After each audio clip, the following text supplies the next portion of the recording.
Hello hi नमस्कार। आप सभी का स्वागत है एक बार फिर से आपके प्यारे YouTube channel Jharkhand study point में। जैसा कि आप सभी जानते होंगे कि हम झारखंड स्टडी पॉइंट में खोटा से संबंधित एक बैच स्टार्ट किए थे जो कि सबके लिए फ्री था। जो भी प्लस 2 डेटेड का तैयारी कर रहे हैं उन सबों के लिए क्या था, फ्री था। और ये मेरा एक मुहिम था कि जो चीज़ें आप पेड करके जो चीज़ें पढ़ रहे हो उसको आपको फ्री पढ़ाया जाए। और उसी मुहिम को जारी रखते हुए पढ़ाने के क्रम में ही मेरे दिमाग में एक ख्याल आता है कि सिर्फ पढ़ाना जरूरी नहीं होता है। पढ़ाने के साथ साथ में आप चीज़ों को किस प्रकार आप रिवीजन करवा सकते हैं बच्चे को। यानी आप सबसे ज़्यादा ज़रूरी क्या हो जाता है कि पढ़ाई के साथ-साथ में रिवीजन। और जितना आप रिवीजन करेंगे उतना आपके लिए फ़ायदा है। अगर आपको अच्छा स्कोर करना है तो कहीं न कहीं पढ़ाई से ज़्यादा ज़रूरी क्या क्या हो जाता है, आपका रिवीजन करना। बाकी पढ़ाई मान के चलिए आप पढ़ रहे हैं और पता चलता है पीछे से भूलते जा रहे हैं, तो फिर उस पढ़ाई का कोई फ़ायदा ही नहीं रह जाएगा। तो अगर आपको बार-बार चीज़ें याद रखनी है, बार-बार चीज़ों को समझनी है, तो क्या करें, रिवीजन करें। तो उसी चीज़ को लेकर हम आपके सामने या से एक 20 मिनट का रिवीजन शो लेकर आए हुए हैं। उसको आप बहुत अच्छे से रिवीजन कर पाएँ। कारण क्या है कि हमेशा बोला जाता है ना कि practice will be make a perfect man. यानी अगर आपको परफेक्ट मैन बनना है, तो आपको क्या करना पड़ेगा, प्रैक्टिस करना पड़ेगा। और प्रैक्टिस के साथ-साथ में आपको रिवीजन जिस भी रूप में आप करें। तो चलिए ज़्यादा समय ना लेते हुए, मुझे उम्मीद और विश्वास है कि ये जो 20 मिनट का रिवीजन होगा ये आपको बहुत ज़्यादा ही आपको पसंद आएगा। और ये पहली बार आपको आपके सामने हम रिवीजन बैच स्टार्ट कर रहे हैं और ये रिवीजन शो है मात्र 20 मिनट में। 20 मिनट से पहले ही 20 मिनट के आस-पास हम लोग क्या करेंगे, खत्म करेंगे। और इस 20 मिनट में हम लोग लगभग कम से कम 40 क्वेश्चन के आस-पास देखिए। और ये 40 क्वेश्चन वो 40 क्वेश्चन होगा जो कहीं न कहीं आपके खोटा जो झारखंड में जो कोई भी एग्जाम हुआ है, जो खोटा में जो प्रश्न पूछा गया है, उस प्रश्न को लेकर आए हुए हैं या फिर जो बहुत ज़्यादा महत्वपूर्ण प्रश्न बनता है, कोई मतलब आगामी जो एग्जाम होने वाला है, चाहे जेटेट का हो, चाहे आपके सामने फील्ड वर्कर का, जेएसएससी का 510 पोस्ट के लिए जो आया था वैकेंसी 2024 में, उसके लिए भी बहुत ज़्यादा ये महत्वपूर्ण सेशन हो जाता है। तो चलिए ज़्यादा देर ना करते हुए हम स्टार्ट करने वाले हैं क्या, 20 मिनट का रिवीजन शो। तो क्या आप सभी तैयार हैं? आप सभी तैयार रहिए। और सिर्फ आपको नहीं रहना है, आप अपने दोस्तों के पास भी क्या करें, इसको शेयर कर दें ताकि आपके साथ-साथ में आपके दोस्त लोग को भी क्या मिले, तो रिवीजन का मौका मिले। चलिए हम बात करने वाले हैं जो क्वेश्चन आपके सामने जो क्वेश्चन आएगा, सबसे पहले आप क्या करेंगे, उस क्वेश्चन को आप जवाब देने की कोशिश करेंगे। उसके बाद फिर जो हम आंसर देखेंगे फिर आप उनसे मिलाएंगे। चलिए डन, चलिए स्टार्ट करते हैं। पहला क्वेश्चन आपके सामने, खोटा साहित्य का खोटा साहित्य का आदिकाल, खोटा साहित्य का आदिकाल किस कवि को कहा जाता है, किस अवधि को कहा जाता है। यानी जब हम खोटा साहित्यकार पढ़े थे तो उसमें सबसे पहले ही हम लोग बताए थे खोटा साहित्य का संपूर्ण विवरण, इतिहास। ये हमारा यूट्यूब का ये पहला ही वीडियो था और यहाँ से प्रश्न पूछा ही जाता है कि ये आदिकाल, ये आपका मध्यकाल की अवधि क्या है, ये आदिकाल की अवधि क्या है, नवयुग की अवधि काल क्या है, पुनर्जागरण काल की अवधि क्या है, फिर आपका आधुनिक काल की अवधि क्या है, इसमें से कौन से साहित्यकार नवयुग के हैं, कौन सा साहित्यकार पुनर्जागरण काल के हैं। ये प्रश्न ऐसे पूछे जाते हैं। चलिए मुझे उम्मीद होगा कि आपका इसका सही जवाब दे पा रहे होंगे। इनका सही जवाब क्या है, तो आपको ध्यान देंगे। जब हम बात करेंगे आदिकाल, हम किसकी बात करेंगे, हम बात किसकी करेंगे, हम बात करेंगे आदिकाल की। हम किसकी बात करेंगे, हम बात करेंगे आदिकाल का। तो इसमें ध्यान देंगे 1750 ईस्वी से लेकर 1750 ईस्वी से लेकर 1800 ईस्वी तक, 1800 ईस्वी तक ये क्या है आपका, ये आपका आदिकाल है। आपका क्या है, ये आदिकाल है। ठीक, आदिकाल है, ध्यान देंगे।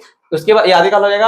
आदिकाल के बाद क्या आता है, मध्यकाल आता है। ध्यान देंगे क्या आता है, मध्यकाल आता है। तो मध्यकाल का क्या हो जाएगा आपको बताएंगे। मध्यकाल का हो जाएगा 1800 ईस्वी से लेकर 1800 ईस्वी से लेकर 1900 ईस्वी तक, 1800 ईस्वी से लेकर 1800 ईस्वी से लेकर 1800 ईस्वी से लेकर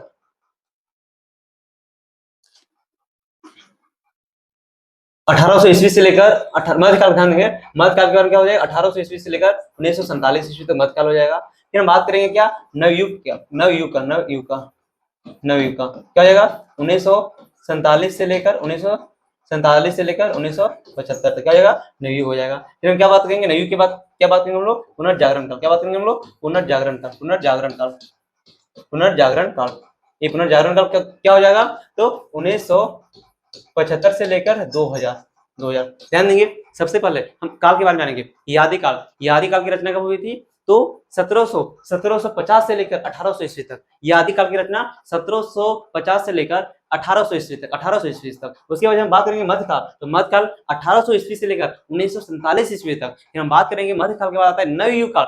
नवयुग काल कब हो जाएगा? 1947 से लेकर 1975 ईस्वी के बीच में नवयुग काल। फिर हम बात करेंगे पुनर्जागरण काल का, तो 1975 से लेकर 2000 ईस्वी के बीच में क्या हो जाएगा? पुनर्जागरण काल। उसके बाद फिर हम आते हैं क्या? आधुनिक काल। तो आधुनिक काल की बात करेंगे तो कब? तो आपका आधुनिक काल का तो 2000 ईस्वी से लेकर 2000 ईस्वी से लेकर अभी तक, अब तक 2000 से लेकर अब तक, ये सारा 2000 से लेकर अब तक क्या है? ये आपका आधुनिक काल है।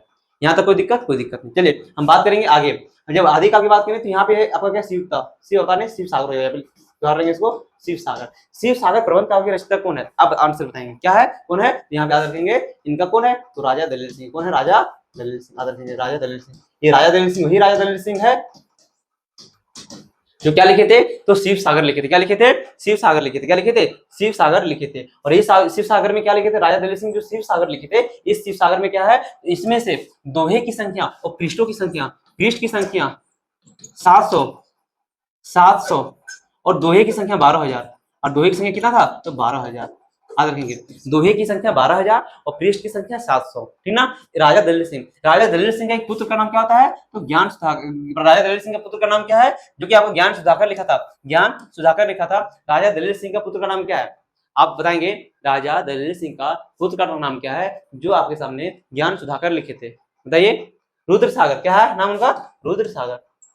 रुद्र सागर, रुद्र सागर ये याद रखेंगे। तो क्या लिखे थे? तो ज्ञान सुधाकर लिखे थे। ज्ञान सुधाकर के लेखक कौन है? तो रुद्र सागर। उसके बाद आता है खोटा साहित्य के मध्यकाल की अवधि को क्या कहा जाता है? खोटा साहित्य के मध्य अवधि काल को, मध्य की अवधि को क्या कहा जाता है? तो मध्यकाल की जब बात करेंगे तो 1800 से लेकर 1800 से लेकर 1947 तक, 1947 तक ये क्या कहलाता है? ये मध्यकाल कहलाता है। क्या कहलाता है? मध्यकाल कहलाता है। कब? 1800 ईस्वी से लेकर 1947 ईस्वी के बीच में। ध्यान देंगे मध्यकाल की मुख्य प्रवृत्ति क्या है? मुख्य प्रवृत्ति क्या थी? यानी मध्यकाल का मुख्य प्रवृत्ति क्या थी? तो मध्यकाल का मुख्य प्रवृत्ति बताएंगे। यानी मध्यकाल में सबसे ज्यादा क्या गाया जाता था? गाया जाता था, लिखा जाता था, क्या होता था? आप बताएंगे। सबसे पहले आप आंसर देंगे, उसके बाद हम जवाब देंगे। तो आप आंसर सही दिए होंगे। क्या दिए होंगे? कि ये गीतात्मकता थे, गीतात्मकता। यानी इसमें सबसे ज्यादा क्या होता था? तो गीत लिखा जाता था। क्या लिखा जाता था?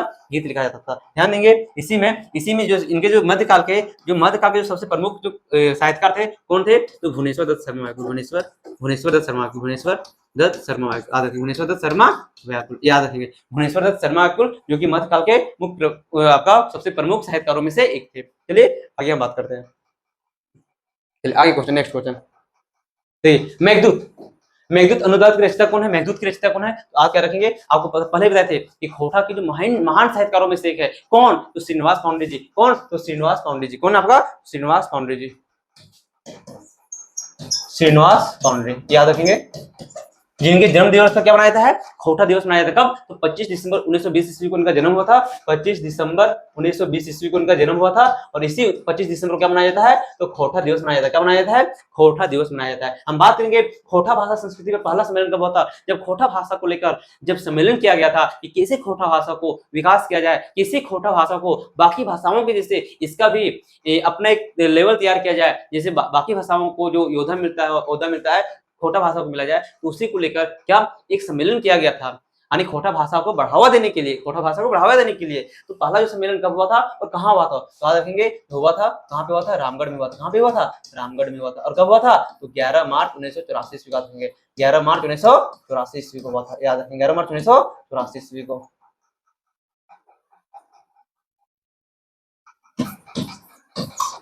कोई दिक्कत नहीं। आगे बात करते हैं चैतन्य चेटर सम्मेलन कब आयोजित हुआ था? चेटर सम्मेलन कब आयोजित हुआ था? तो याद रखेंगे ये 13 अप्रैल 1985 ईस्वी को। 13 अप्रैल 1985 ईस्वी को। 13 अप्रैल 1985 ईस्वी को।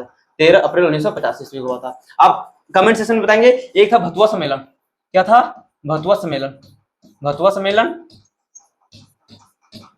और एक था भतुआ सम्मेलन और एक था आपका सिंगापुर सम्मेलन।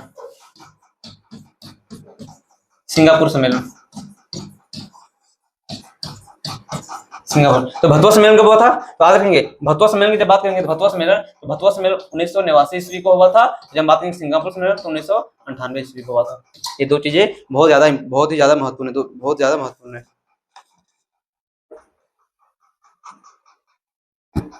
ठीक, कोई दिक्कत, ध्यान ध्यान देंगे। सिंहपुर जगह यहाँ पे सिंगापुर का सिंहपुर हो जाएगा, सिंहपुर हो जाएगा, सिंहपुर सम्मेलन 1998 ईस्वी को और भतवा सम्मेलन 1989 ईस्वी को। ठीक, आगे बात करते हैं तेतरी रचना के लेखक कौन है। जब हम तेतरी रचना की बात करेंगे तो ये नवयुग के कवि के लिखे थे, कौन है, जिनका नाम क्या है, विश्वनाथ दसुंधीराज। कौन लिखे थे, विश्वनाथ दसुंधीराज, विश्वनाथ दसुंधीराज। ठीक, विश्वनाथ दसुंधीराज, दसुंधीराज। ठीक, आगे आगे देखिए, आगे आप बताएंगे खोटा साहित्य की नवयुग की शुरुआत कब से कब मानी जाती है। आपको बताए थे खोटा साहित्य में नवयुग की शुरुआत कब से कब मानी जाती है, नवयुग की शुरुआत कब से कब मानी जाती है, आप बताइए। आपको पहले बताए थे क्या, 1947 से लेकर 1975 ईस्वी तक क्या मानी जाती है, तो ये नवयुग की शुरुआत मानी जाती है। कोई दिक्कत नहीं होनी चाहिए। चलिए आगे बढ़ते हैं, ध्यान देंगे। बहुत सारे ऐसे क्वेश्चन है जो आपको फर्स्ट टाइम देखने को मिलेंगे यहाँ पे, और वो सारे क्वेश्चन बहुत ज्यादा महत्वपूर्ण है। तो जो 20 मिनट का जो रिवीजन शो है, सिर्फ रिवीजन शो नहीं है, ये जो 20 मिनट का जो रिवीजन शो जो खोटा में जो आपका होने वाला है, ये 30 क्वेश्चन जो है 30 क्वेश्चन यहाँ से लगभग मान के लिए 30 क्वेश्चन यहीं से आने वाला है। यानी इतना आप लोगों को प्रैक्टिस करवा ही दिया जाएगा कि 30 में 30 आप मान के चलिए, ठीक है ना, आपको कहीं मत जाइए। चलिए आगे देखिए, खोटा भाषा किस भाषा का परिवार की, किस परिवार की भाषा है, खोटा भाषा किस परिवार की भाषा है। तो हम पढ़े थे दो कि जब हम बात करते हैं भाषा पढ़ते हैं तो भाषा को आपको दो भागों में बांटा जाता है, एक जनजातीय भाषा में बांटा जाता है जिसको हम लोग क्या बोलते हैं, आर्य भाषा बोलते हैं, या फिर भारूपी भाषा बोलते हैं, ठीक ना, भारूपी भाषा यानी जो भारत में बोली जाने वाली भाषा, ठीक ना, भारत में बोली जाने वाली भाषा क्या बोलते हैं लोग, भारूपी भाषा बोलते हैं। और उसको दो भागों में बांटा जाता है, एक जनजातीय भाषा में बांटा जाता है, जनजातीय भाषा, ठीक, और इसी को लोग क्या बोलते हैं, आर्य भाषा बोलते हैं, इसी को हम लोग क्या बोलते हैं, आर्य भाषा बोलते हैं। और एक क्या बोला जाता है आपका, जिसको हम लोग जनजातीय भाषा नहीं बोलते, क्या बोलते हैं उसको, एक जनजातीय भाषा होता है और दूसरा क्या होता है, तो आपका गैर जनजातीय भाषा। क्या होता है दूसरा, गैर जनजातीय, गैर जनजातीय, तो यहाँ ध्यान नेक्स्ट क्वेश्चन क्या दिया आया, यहाँ पे क्वेश्चन है, खोटा भाषा किस भाषा परिवार की भाषा है, यानी खोटा भाषा किस परिवार की भाषा है। आपको पहले बताए थे कि खोटा यहाँ दो चीजें होती है, एक होती है गैर जनजातीय भाषा, एक होती है जनजातीय भाषा। गैर जनजातीय भाषा जब हम बात करेंगे, गैर जनजातीय भाषा, ठीक ना, तो गैर जनजातीय भाषा को क्या बोला जाता है, गैर जनजातीय भाषा को क्या बोला जाता है, तो आर्य भाषा बोला जाता है। क्या बोला जाता है, आर्य भाषा बोला जाता है, आर्य भाषा। और जब गैर जनजातीय भाषा की बात करेंगे तो उसमें क्या हो जाएगा, आपका हिंदी हो जाएगा, फिर आपका क्या हो जाएगा, आपका इंग्लिश हो जाएगा, आपका संस्कृत हो जाएगा। ये सब सारा क्या आपका गैर जनजातीय भाषा है। क्या है, गैर जनजातीय भाषा है। और गैर जनजातीय भाषा को क्या बोलते हैं, आर्य भाषा बोलते हैं। क्या बोलते हैं हम लोग, आर्य भाषा बोलते हैं। क्या बोलते हैं, आर्य भाषा। और आर्य भाषा में क्या आता है, आपका हिंदी आ जाता है, क्या आता है, हिंदी आता है, अंग्रेजी आता है, उर्दू आता है, आपका संस्कृत आता है, और एक आता है सदानी। ये क्या आता है, सदान भाषा। क्या आता है, सदान भाषा। इसी में आता है क्या, आर्य भाषा का एक रूप क्या है, एक सदान है। सदान यानी सदान भाषा जो हम लोग बोलते हैं उसी को क्या बोलते हैं, सदान भाषा बोलते हैं। यानी जो गैर जनजातीय लोग बोलते हैं उसको क्या बोलते हैं लोग, सदान भाषा बोलते हैं। सदान भाषा में क्या जाएगा, खोटा हो जाएगा, क्या हो जाएगा आपका, खोटा हो जाएगा, क्या हो जाएगा आपका, नागपुरी हो जाएगा, क्या हो जाएगा आपका, कुरमाली हो जाएगा, कुरमाली क्या हो जाएगा आपका, पंच परगनिया हो जाएगा। ये सब सारा क्या आपका, तो ये आर्य भाषा क्या है, आर्य भाषा का रूप है। और आर्य भाषा में कौन आता है, सदानी आता है। और सदानी में क्या, खोटा, नागपुरी, कुरमाली। तो ये क्या हो जाएगा आपका, खोटा भाषा किस भाषा परिवार है, तो ये आपका आर्य भाषा परिवार, आर्य भाषा, आर्य भाषा, आर्य भाषा। कहीं कहीं आपको क्या दिखेगा, भारूपी भाषा, तो भारूपी भाषा भी बोलेंगे, क्या, भारूपी भाषा, कोई दिक्कत नहीं।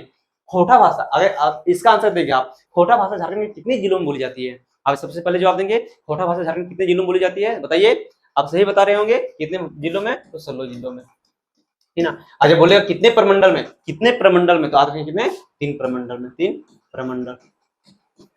कोई दिक्कत नहीं, आगे कुडुख और मातो किस भाषा परिवार से संबंधित है, कुडुख और मातो। ध्यान देंगे, आपको पहले बताए थे कि जब हम भाषा की बात करेंगे तो भाषा को 3 भागों में बांटा गया था। एक बांटा गया था क्या, गैर जनजातीय भाषा, फिर जनजातीय भाषा, और एक आपका क्या, तो द्रविड़ भाषा। गैर जनजातीय कितने भागों में बांटा गया था, 3 भागों में, गैर जनजातीय,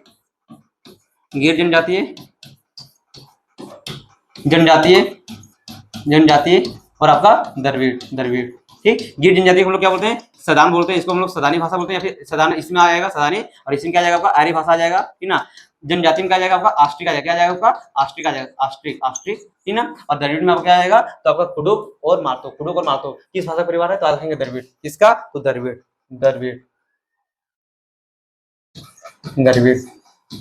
कोई दिक्कत, तो कुडुख और मातो किस भाषा परिवार का है, तो द्रविड़ है, ठीक ना। कौन सा भाषा परिवार का है, द्रविड़ का। आगे बात करते हैं संथाले, मुंडारी और हो। जब बात करेंगे संथाली, मुंडारी हो, क्या ये आपका जनजाति, आपका क्या है, जनजाति। जब जनजाति है तो ये क्या हो जाएगा, जनजाति में क्या हम पढ़े थे, आस्ट्रिक, यानी इसका आंसर क्या जाएगा आपका, आस्ट्रिक। क्या जाएगा आपका इसका आंसर, आस्ट्रिक। चलिए आगे नेक्स्ट आइए, देखिए नेक्स्ट क्वेश्चन है, गजाधर महतो की मत खोटा भाषा के प्रति कौन सी भाषा से बोले, कौन सी भाषा से बोले, तो मागधी अपभ्रंश से, कहां से बोले तो मागधी अपभ्रंश, एक क्वेश्चन आपको पढ़ाया गया, मागधी अपभ्रंश से, मागधी अपभ्रंश से, कोई दिक्कत ना। बीन आधार के मतलब खोटा भाषा का उत्पत्ति आधार भाषा लागे, यानी कौन सा भाषा, मानी खोटा के जो उत्पत्ति भाषा है कौन सा भाषा का आधार लागे, याद रखिए प्राकृतिक भाषा, कौन सा भाषा, प्राकृतिक भाषा के आधार लागे, प्राकृतिक भाषा के आधार लागे। ठीक, आगे जवाब दीजिए। डॉक्टर ए के झा खोटा भाषा कितने क्षेत्रीय रूप में बांटा था? डॉक्टर ए के झा, आप बताएंगे डॉक्टर ए के झा कितने खोटा भाषा कितने क्षेत्रीय रूपों में बांटे थे, कितने रूपों में बांटे थे बताइए। आप सही जवाब दे रहे होंगे, नहीं दे पा रहे हो तो इसको वीवीआई कर लीजिए, इसको वीवीआई बहुत ज्यादा वीवीआई क्वेश्चन है। कितने भागों में? 2 भागों, कितने? दो दो भागों में। कौन कौन? तो सिखरिया, पहला सिखरिया, दूसरा गोलवारी, सिखरिया और दूसरा गोलवारी, गोलवारी। ठीक, नेक्स्ट, खोटा भाषा कुल कितने क्षेत्रीय रूप पाए जाते हैं? कितने क्षेत्रीय रूप पाए जाते हैं? खोटा भाषा को कितने क्षेत्रीय रूप पाए जाते हैं? तो कितने क्षेत्रीय रूप पाए जाते हैं? 6 क्षेत्रीय रूप, 6 क्षेत्रीय रूप, 6 क्षेत्रीय रूप पाए जाते हैं। ठीक, जिसमें सिखरिया हो जाएगा, गोलवारी हो जाएगा, रामगढ़िया हो जाएगा, पार नदिया हो जाएगा, फिर आपका संथाल परगनिया हो जाएगा। ये सब सारा क्या है? तो क्षेत्रीय रूप है। आगे, सिखरिया खोटा का विस्तार कहां से कहां है? आप इसका जवाब देंगे सिखरिया। नेक्स्ट जवाब दीजिए इसका, सिखरिया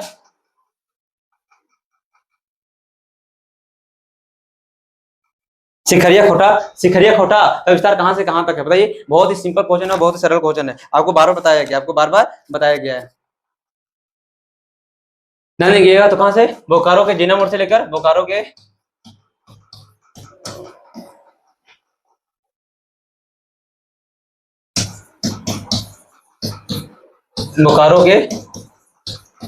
जेना मोड़ से लेकर चंदन चास क्यारी, जेना मोड़ से लेकर चंदन चास क्यारी, चंदन चास क्यारी और चंदन चास क्यारी, ठीक ना, यानी पश्चिम बंगाल के जो बॉर्डर था, पश्चिम बंगाल के बॉर्डर था, ठीक ना। आगे, सिखरिया खोटा किस भाषा का प्रभाव देखेंगे? यानी बोकारो जेना मोड़ से लेकर चंदन चास क्यारी और ये कहां तक? तो बंगाल, जो पश्चिम बंगाल है, पश्चिम बंगाल के बॉर्डर तक, बॉर्डर के पहले तक, ठीक ना, बोला जाता क्या? तो आपका सिखरिया खोटा। लेकिन सिखरिया खोटा किस भाषा का प्रभाव पड़ता है? या बांग्ला भाषा, किसका? तो बांग्ला, किसका? बांग्ला। ठीक, आगे आइए,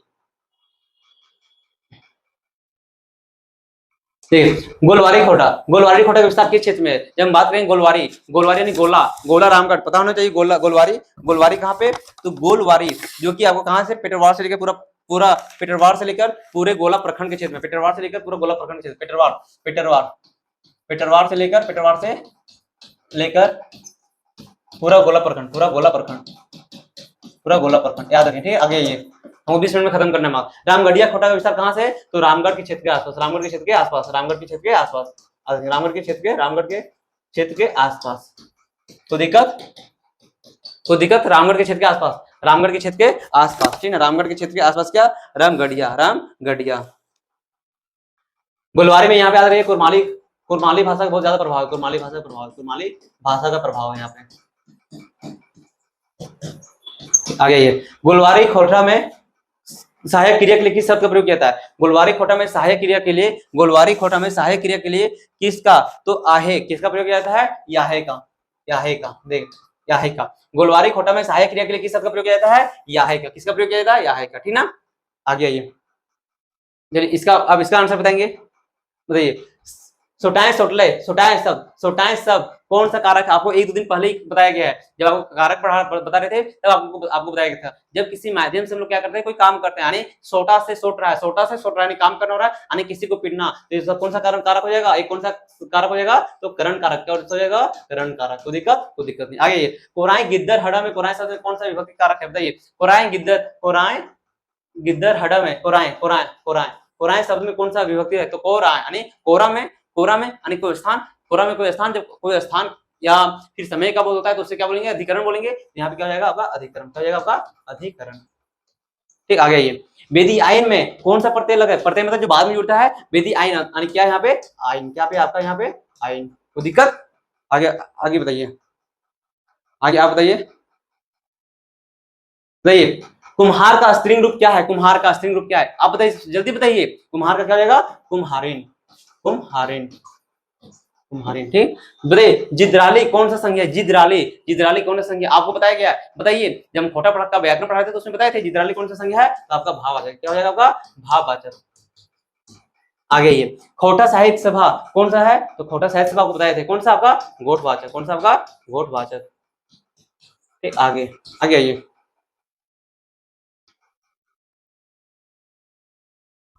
हिंदी शब्द मधु, मधु को खोटा में कौन कैसे लिखा जाता है? मधु को कैसे लिखा जाता है? मधु, मधु, मधु क्या लिखते हैं हम लोग? मौध लिखते हैं। क्या लिखते हैं? म उध मौध, मौध क्या लिखते हैं खोटा में लोग? म उध मौध, ठीक ना। आगे आते हैं। चाबी काठी नाटक की रचयिता कोई है? जल्दी बताइए, चाबी काठी नाटक की रचयिता के आपको पहले बताए थे, कौन है चाबी काठी नाटक की रचयिता? जल्दी बताइए, चाबी काठी।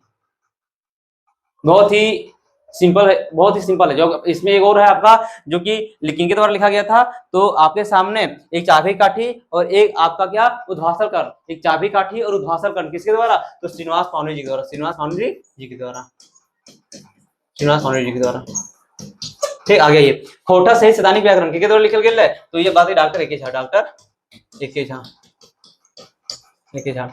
श्याम सुंदर महतो श्याम का जन्म कब होल है? श्याम सुंदर महतो श्याम का जन्म कब होल है? श्याम सुंदर महतो श्याम का जन्म कब भेल है? ये क्वेश्चन बहुत इंपॉर्टेंट है। इसलिए इंपॉर्टेंट है ना कि अगर हम दो चीज है कि दू डायर जिरहुल फुल, क्लास 9 का ये बुक है, दू डायर जिरहुल फुल, दू डायर जिरहुल फुल, ठीक ना, जे की क्लास 9 की बुक है। ओकरा में अगर जन्म तिथि बताया गेल है 5 सितंबर 1936, 5 सितंबर 1936, 1936। लेकिन हमने कोची मारना है, तो हमने के मारना कोची कौन है? 3 सितंबर 1939, 3 सितंबर 1939, ये 3 सितंबर 1939, 3 सितंबर 1939। श्याम सुंदर मतलब श्याम के जन्म कब बोल रहे हैं? तो 3 सितंबर 1939 ईस्वी का ही, ठीक है। 3 सितंबर 1939 ईस्वी, 3 सितंबर 1939 ईस्वी श्याम सुंदर मतलब श्याम के जन्म भेल है। लेकिन 5 सितंबर 1936 ये करण दल है। तो दू डायर जिरहुल फुल, दू डायर जिरहुल फुल ये क्लास 9 के बुक है, ओकरा में अगर जन्मदिन की देल गेल है। भग जोगनी उपन्यास के लेखक के है? भग जोगनी उपन्यास के लेखक के है बतावा? तो अगर उपन्यास के लेखक के है तो विश्वनाथ दसुंधीराज, विश्वनाथ दसुंधीराज, विश्वनाथ दसुंधीराज, विश्वनाथ दसुंधीराज। ये आज का आपका जो खोटा का जो रिवीजन बेच था, जो पहला शो था आपका 20 मिनट का शो था, पहला आपका क्या था? 20 मिनट का था। 1 मिनट,